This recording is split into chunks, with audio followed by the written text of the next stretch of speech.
নমস্কার বন্ধুরা, আজ আমি কচু আলু বেগুন আর বড়ি দিয়ে একটি নিরামিষ ঝোল রান্না করে দেখাবো, যেটি নিরামিষ দিনে খেতে খুব ভালো লাগবে গরম ভাতের সাথে। কচুর নিরামিষ ঝোল করার জন্য আমি নিয়েছি এখানে 300 গ্রাম মতো কচু।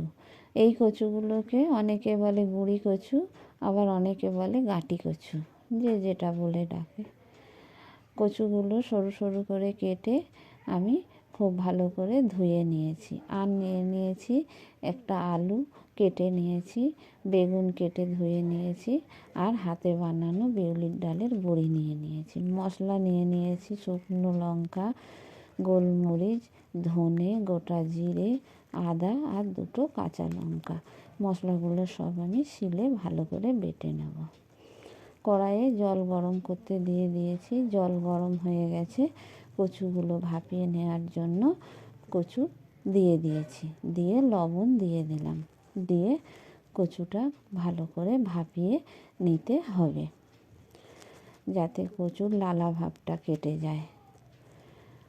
কচু ভাপানো হয়ে গেছে, এবার আমি নামিয়ে নিয়েছি। কড়াইয়ে সরিষার তেল দিয়েছি। তেল গরম হয়ে গেছে, বড়িগুলো দিয়েছি, দিয়ে খুব ভালো করে বড়িটা ভেজে নেব। বড়ি লাল লাল করে ভাজা হয়ে গেছে, এবার আমি নামিয়ে নিচ্ছি। নিয়ে ওই তেলের মধ্যে কেটে রাখা বেগুনটা দিয়ে দিলাম, দিয়ে লবণ দিয়ে দিলাম, দিয়ে বেগুনটা একটু ভেজে নেব। খুব বেশি ভাজবো না, হালকা করে ভেজে আমি নামিয়ে নেব। বেগুন ভাজা হয়ে গেছে, নামিয়ে নিয়েছি। ওই তেলের মধ্যে আবারও একটু সরিষার তেল দিয়ে দিলাম। ফোড়নে দিয়ে দিলাম একটা তেজপাতা, একটা শুকনো লঙ্কা আর একটু 5 ফোড়ন। দিয়ে ফোড়নটা খুব ভালো করে ভেজে নিতে হবে। ফোড়ন ভাজা হয়ে গেছে, কেটে রাখা আলুগুলো দিয়ে দিলাম। আলুটা 2-3 মিনিট ভালো করে ভেজে নিয়ে তারপরে আমি ভাপানো কচুটা আলুর সঙ্গে দিয়ে দিলাম। দিয়ে ভালো করে খুন্তি করে নেড়ে চেড়ে নিয়ে দিয়ে দিলাম লবণ, দিয়ে আবারও ভালো করে একটু নেড়ে চেড়ে নিলাম।